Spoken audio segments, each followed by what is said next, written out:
గౌరవనీయులైన మన ప్రియతమ నాయకులు రాష్ట్ర ముఖ్యమంత్రి శ్రీ వైఎస్ జగన్మోహన్ రెడ్డి గారు వేదిక మీద పెద్దలు మన ఇన్ఛార్జ్ మంత్రులు సీనియర్ నాయకులు పెద్దిరెడ్డి రామచంద్రారెడ్డి గారు ఉన్నారు. అదేవిధంగా మన మహిళా శాఖ మంత్రి ఉషా చరణ్ గారు ఉన్నారు. మన సుదూర ప్రాంతం నుంచి మన గ్రామీణ శాఖ మంత్రి ముత్యాల నాయుడు గారు, కలెక్టర్ గారు, అధికారులు, వేదిక మీద ఉన్నటువంటి ప్రజాప్రతినిధులు, ఇక్కడికి అశేషంగా విచ్చేసినటువంటి సోదరి సోదరులందరికీ కూడా నమస్కారం తెలియజేస్తా ఉన్నా. నిజంగా ముందుగా జగన్మోహన్ రెడ్డి గారికి నేను చాలా కృతజ్ఞతలు తెలియజేస్తా ఉన్నా. ఇంత దూరం ఇక్కడికి వచ్చి మిమ్మల్ని అందరినీ కూడా చూసేటువంటి అవకాశాన్ని కల్పించిన జగన్ సార్ గారికి నేను కృతజ్ఞతలు తెలియజేస్తా ఉన్నా. ఈరోజు రాష్ట్ర వ్యాప్తంగా కూడా మన ఉరవకొండ వైపు చూస్తా ఉన్నారు. రాష్ట్రంలో ఉన్న కోట్లాది మంది మహిళలు జగన్మోహన్ రెడ్డి గారు ఈరోజు మాట తప్పకుండా మరోసారి 6,500,000 కోట్ల రూపాయలు మహిళా సంఘాలు ఇస్తా ఉంటే ఎంతో ఆనందంగా నవ్వు ముఖాలతో ఎదురు చూస్తా ఉన్నారు. మీ అందరిలో ఎంతో నవ్వు కనిపిస్తా ఉంది. జగన్ గారు నిజంగా ఇది ఒక శుభ సూచకం. మహిళల్లో నవ్వు మొమ్ము కనపడడం అనేటువంటిది మన రాష్ట్రానికి ఎంతో శుభ సూచకమని సందర్భంగా తెలియజేస్తా ఉన్నా. నేను ఒక్క విషయం ఈ సందర్భంగా గుర్తు చేసుకుంటా ఉన్నా. నేను శాసనసభ్యుడిగా ఉన్నప్పుడు జగన్మోహన్ రెడ్డి గారు నాకు అవకాశం ఇచ్చాడు ఒక ఇన్పుట్ సబ్సిడీ పైన మాట్లాడడానికి. ఆ రోజు ముఖ్యమంత్రిగా ఉన్న చంద్రబాబు నాయుడు గారిని మా అనంతపురం జిల్లాలో 1,800 కోట్ల రూపాయల ఇన్పుట్ సబ్సిడీ కిరణ్ గారు బకాయి పడ్డాడు గత ప్రభుత్వం. అందరూ కూడా కరువు కాటకాల్లో చిక్కుకొని అలమటిస్తున్నారు. ఇన్పుట్ సబ్సిడీ ఇవ్వమని అడిగితే చంద్రబాబు నాయుడు గారు ఏం చెప్పారో తెలుసా? మీరందరూ ఒక్కసారి గమనంలో పెట్టుకోండి. అది కిరణ్ కుమార్ రెడ్డి గారి ప్రభుత్వం. ఆయన చేసిన అప్పు మాకు సంబంధం లేదు, మేమివ్వం మా ప్రభుత్వం అనింది. రైతులు కరువు కటకాల్లో అల్లాడే రైతులకు 1,800 కోట్ల రూపాయలు అప్పు పెట్టిపోతే నాకు సంబంధమే లేదని చంద్రబాబు నాయుడు గారు అన్నారు. కానీ ఈరోజు మానవత్వం ఉన్న మహామనిషి జగన్మోహన్ రెడ్డి గారు కాబట్టే ఈరోజు పైసా కాదు, 2 పైసలు కాదు, 25,000 కోట్ల రూపాయలు రాష్ట్రం ఆర్థికంగా చిక్కుల్లో ఉన్న ఈ సందర్భంగా ఇవ్వడం అనేటువంటిది కూడా ఈ రాష్ట్ర మహిళలందరూ కూడా చేతులెత్తి ఈరోజు జగన్మోహన్ రెడ్డి గారికి దండం పెడతా ఉన్నారు. ఈరోజు రాష్ట్రంలో జగన్ గారి ప్రభంజనం వీస్తా ఉంది. ఈరోజు రాష్ట్ర ప్రజల జగన్ గారు చేసినటువంటి మహిళలకు అనేక రూపాల్లో అనేక సంక్షేమ పథకాల ద్వారా రాణులను చేశాడు మహిళలందరినీ కూడా. మహిళలు ఈరోజు వాళ్ళు ఏమాత్రం కూడా భయపడకుండా ఆత్మవిశ్వాసంతో ఆత్మస్థైర్యంతో ఈరోజు వాళ్ళ కుటుంబాలను అభివృద్ధి చేసుకోవడమే కాకుండా రాష్ట్రాన్ని అభివృద్ధి చేస్తున్నారు, రాష్ట్ర ఆదాయాన్ని పెంచుతున్నారు. ఈరోజు ఇది బ్రహ్మాండమైనటువంటి అభివృద్ధికి, అదేవిధంగా మహిళల పట్ల జగన్ గారు ఉన్నటువంటి నిబద్ధతకు ఇది నిదర్శనమని సందర్భంగా తెలియజేస్తా ఉన్నా. చాలా మంది ఈరోజు ప్రతిపక్ష నాయకులు వాళ్ళ కళ్ళు కనపడవు పగలు పూట, వాళ్ళు పగటిని చూడలేరు, వాళ్ళు చీకటిని మాత్రమే చూసేవాళ్ళు. అందుకనే జగన్ గారి పరిపాలనలో ఈ రాష్ట్రంలో వచ్చినటువంటి ఊహించినటువంటి సంస్కరణలు, ప్రజల్లో వచ్చినటువంటి చైతన్యాన్ని, మహిళల ఆత్మగౌరవం పెరిగినదాన్ని వీటన్నింటినీ చూడలేకపోతా ఉన్నారు. ఈరోజు ఏం చెప్తా ఉన్నారు? జగన్ గారు ప్రజాస్వామ్యవాది కాదంట, నిరంకుశవాదంట. ఇంకొక ఆయన లోకేష్కి నోరు తిరగని నోటుతో అంటాడు, ఆదిత్య జగన్ అంటాడు ఆయన. నేను అడుగుతా ఉన్నా, ప్రజాస్వామ్యానికి మీకు అర్థం తెలుసా అని అడుగుతా ఉన్నా. ఇంతకంటే గొప్ప ప్రజాస్వామ్యవాదిని ఈ ప్రపంచంలో చూపించమని అడుగుతా ఉన్నా.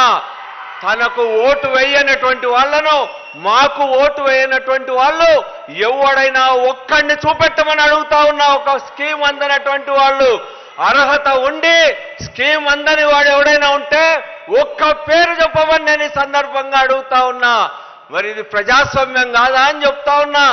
మీలాగా నేను బాగా చెప్తా ఉన్నా. ఇక్కడే ప్యాపిల్లో ఒక ఎస్సీ పిల్లవాడు వాళ్ళకి ఆరోగ్యం బాగలేక 8,000 రూపాయలు డబ్బులు వస్తే సీఎం రిలీఫ్ కింద కేశవ్ వాళ్ళ సోదరుడు ఏం చెప్పాడో తెలుసా? మా కండువా వేసుకుంటే 8,000 రూపాయలు ఇస్తాం, లేకపోతే ఇవ్వమని చెప్పినాడు. కానీ నా దగ్గరకు వస్తే నేను చెప్పా 8,000 కోట్ల రూపాయలు ఎట్లో ఒకటి తెచ్చుకోమని. కానీ ఆ అబ్బాయి ఎస్సీ అబ్బాయి చెప్పాడు ఎంతో ఆత్మగౌరవంతో, సార్ వాడి దగ్గరికి ఓడిపోతాడు సార్, వాడి జెండా కప్పుకోవాలా, ఆ 8,000 ఏదో వస్తే మన గవర్నమెంట్ వచ్చినప్పుడు తీసుకుంటా అన్నాడు. అది ఆ పలానికి ఈ పలానికి ఉన్నటువంటి తేడా. ఇక్కడ కులం చూడలే, మతం చూడలే, పార్టీ చూడలే, మాతో శత్రుత్వం ఉన్నటువంటి వాళ్ళని చూడలే. జగన్ గారు ఒక్కటే చెప్పాడు, రాజకీయం ఎన్నికలప్పుడే చేయండి, ఎన్నికల తరువాత మానవత్వంతో మనం అర్హత ఉంటే చాలు ఏ కులమైనా ఎవడైనా చేద్దాం, వాడే మారకపోతాడా అని చెప్పి జగన్మోహన్ రెడ్డి గారు చెప్పారు. నిజంగా మేము ఈరోజు అప్రజాస్వామికవాది జగన్ గారు అంటే ఈ స్కీములు మేము మీ పచ్చ కండువా వేసుకున్న వాళ్ళకి, లేకపోతే ఎర్ర కండువా వేసుకున్న వాళ్ళకి, గులాబీ కండువా వేసుకున్న వాళ్ళకి ఇవ్వకపోతే ఏమైండేదని చెప్తున్నా ఈ రాష్ట్రం. ఈరోజు 197% మందికి అమలు చేస్తా ఉన్నాం. చివరిగా నేను ఒక్కటే చెప్తా ఉన్నా, ఈరోజు జగన్మోహన్ రెడ్డి గారు మీలాగా చేసి ఉంటే కండువా కప్పుకుంటేనే పథకం ఇస్తానంటే మీ కండువా కప్పుకునేవాడు ఒక్కడైనా మిగిలి ఉండేవాడా ఈ రాష్ట్రంలో అని అడుగుతా ఉన్నా. ఒక్కడు కూడా మిగిలి ఉండేవాడు కాదు. మాకంటే ప్రజాస్వామ్యవాదులు ఎవరున్నారని చెప్పి నేను అడుగుతా ఉన్నా. అంతేకాకుండా ఈరోజు రాష్ట్రంలో మీలాగా మా పార్టీ నుంచి గెలిచిన వాడు వస్తేనే పచ్చ కండువాలేసి ఆహ్వానించినావే.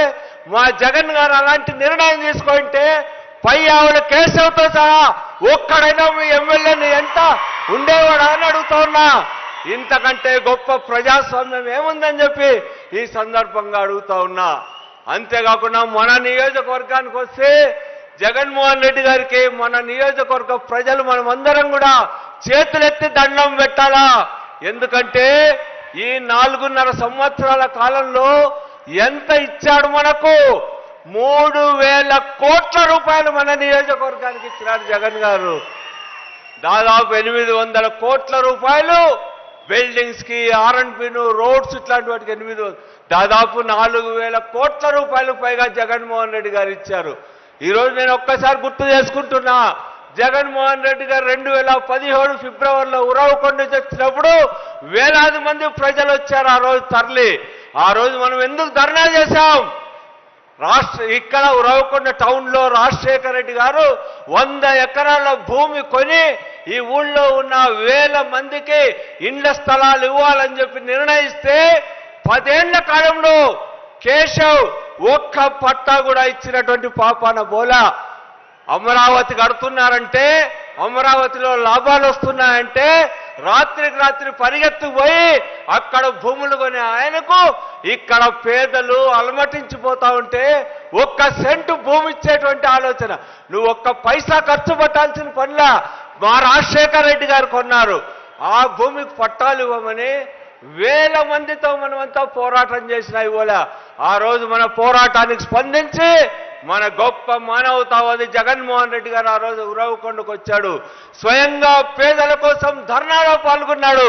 ధర్నాలో ఒక్కటే చెప్పాడు, చంద్రబాబు గారు నీవు పైసా ఖర్చు పెట్టాల్సిన పనిలా, పేదలు అలమటిస్తా ఉన్నారు, ఇంటి స్థలాలు ఇస్తావా, లేకపోతే నేను 3 నెలల్లో ఎలక్షన్లు వస్తాయి, ప్రభుత్వానికి వచ్చిన వెంటనే వీళ్ళందరికీ ఇండ్లు కట్టించి అందరికీ స్థలాలు ఇస్తామని చెప్పినాడు. అప్పుడు కేశవ్ స్పందించి ఏం చేశాడో తెలుసా? మారీచుడు సీతమ్మకు బంగారు లేడిని చూపించి సీతమ్మను ఎత్తుకుపోయినట్టు కేశవ్ గారు పేదలు కనపడలా, వాళ్ళ బాధలు కనపడలా, వాళ్ళ కన్నీళ్లు కనపడలా. ఆయన ఏం చేశాడో తెలుసా? ఒక్కొక్కడికి ఒక్కో పట్టా పేపర్, చిత్తు పేపర్ మీద 14 సర్వే నంబర్లు వేసి ఇంటి స్థలాలు ఇచ్చినాడు. నీ ఇంటికి అలాగే 14 సర్వే నంబర్లు ఉన్నాయా అని చెప్తా ఉన్నా. మోసం చేసి చిత్తు పేపర్లు ఇచ్చి మేము చేసిన పోరాటాన్ని తాను ఓట్లు దొంగతనం చేశాడు ప్రజలవి. ఈరోజు భయం ఎత్తుకుంది. నేను చెప్తా ఉన్నా, కుంభకర్ణుడు సంవత్సరానికి 6 నెలలు నిద్రపోతాడు. మన కేశవ్ ఎన్ని రోజులు నిద్రపోతాడో తెలుసా? 4.5 సంవత్సరాలు నిద్రపోయినాడు. శాసన సభ్యుడయ్యి గెలిచి 4.5 ఏళ్లుగా ప్రజలకు ముఖం కూడా చూపడం లేదంటే ఏమనాలని చెప్పి నేను అడుగుతా ఉన్నా. ఇట్లాంటివి ఈరోజు మనం హిందూపూర్లో చెప్తా ఉంటారు, సీజన్లో సైబీరియా నుంచి పక్షులు వస్తాయంట. ఆ సీజన్లో ఉండి వెళ్ళిపోతాయి. కనీసం వాళ్ళు సంవత్సరానికి ఒకసారి అయినా వస్తారు. కానీ కేశవ్కి ఎలక్షన్లప్పుడు తప్ప 4.5 సంవత్సరాలకు ఒకసారి సీజన్ వస్తుంది. వాళ్ళకు సైబేరియన్ పక్షుల్లాగా ఇక్కడ వచ్చి మాట్లాడతారు. అమ్మా దండం పెడతాం, ఉరవకొండకు నమస్కారం అని మీ ముందుకు వస్తా ఉన్నారు పంగనామాలు పెట్టడానికి.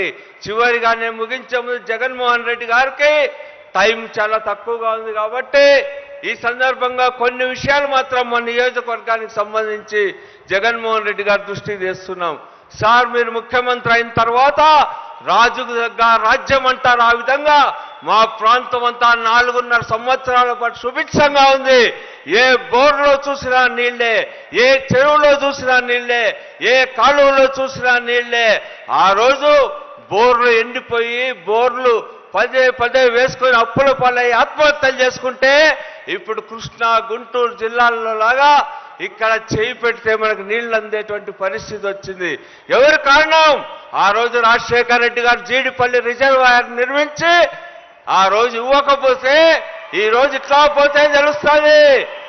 వేల మంది మోటార్ వేసుకొని పైపులు వేసుకొని సేద్యాలు చేసుకుంటుంటే ఈరోజు తరించిపోతాం మనం అందరం కూడా. దానికి ఎవరు కారణం? రాజశేఖర రెడ్డి గారే.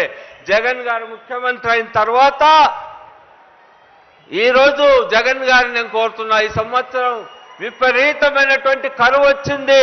అయినా సరే ఈరోజు ప్రజలు ధైర్యంతో ఉన్నారంటే మీరు చేసిన సంక్షేమ కార్యక్రమాలే. మీరు వాళ్ళు కడుపు నింపారు. వాళ్ళని ఒక్కరోజు ఉపవాసం ఉంచలా, వాళ్ళ జేబులు ఖాళీ కాలా, వాళ్ళ బ్యాంక్ అకౌంట్ ఖాళీ కాలే. అందుకనే ఇంత దారుణమైన కరువు వచ్చినా ఎక్కడా రైతు ఆత్మహత్య లేదు.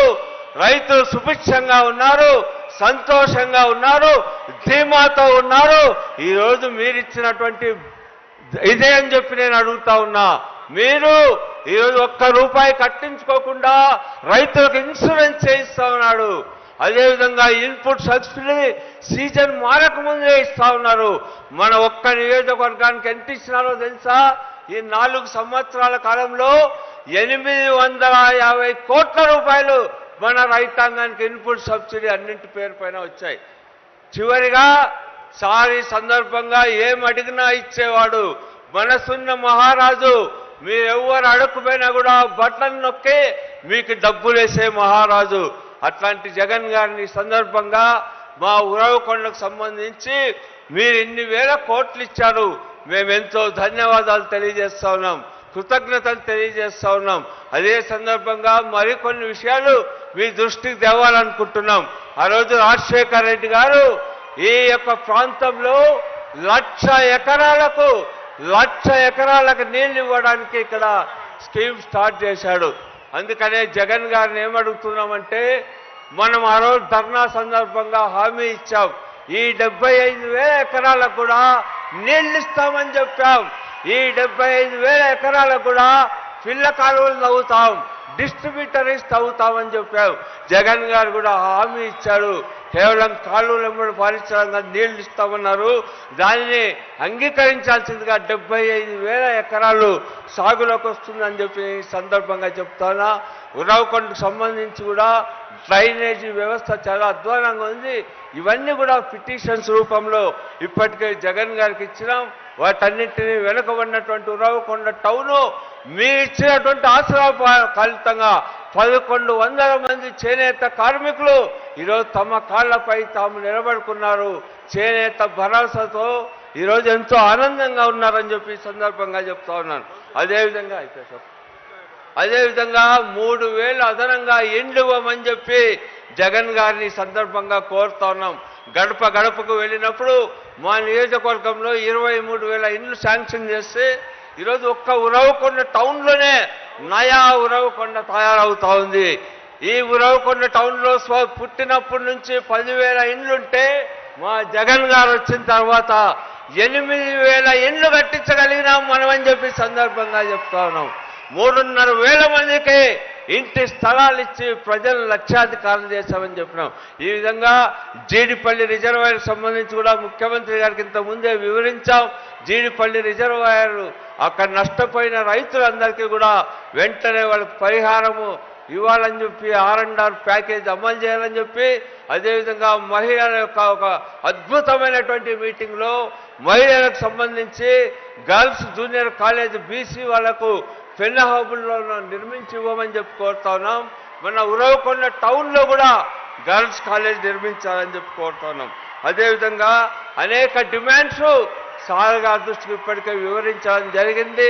వాటన్నిటిని అమలు చేయాల్సిందిగా మరోసారి జగన్మోహన్ రెడ్డి గారికి ఇంత దూరం వచ్చి ఈ సమయంలో మాకు అవకాశం ఇచ్చినందుకు జగన్ గారికి చేతులెత్తి నమస్కరిస్తూ ధన్యవాదాలు తెలియజేస్తూ ముగిస్తున్నాం. అందరూ ఒకసారి జగన్ గారి వెన్ను తట్టి జగన్ గారిని ప్రోత్సహించేటువంటి పద్ధతుల్లో కుట్రలు కుతంత్రాలకు మీరు భయపడొద్దని చెప్పి భరోసా ఇచ్చే పద్ధతులు అందరూ ఒకసారి చెయ్యెత్తి జగన్మోహన్ రెడ్డి గారికి సపోర్ట్ తెలియజేయాల్సిందిగా మిమ్మల్ని అందరినీ కూడా వినయపూర్వకంగా కోరుకుంటూ నమస్తే. జై జగన్, జై వైఎస్ఆర్.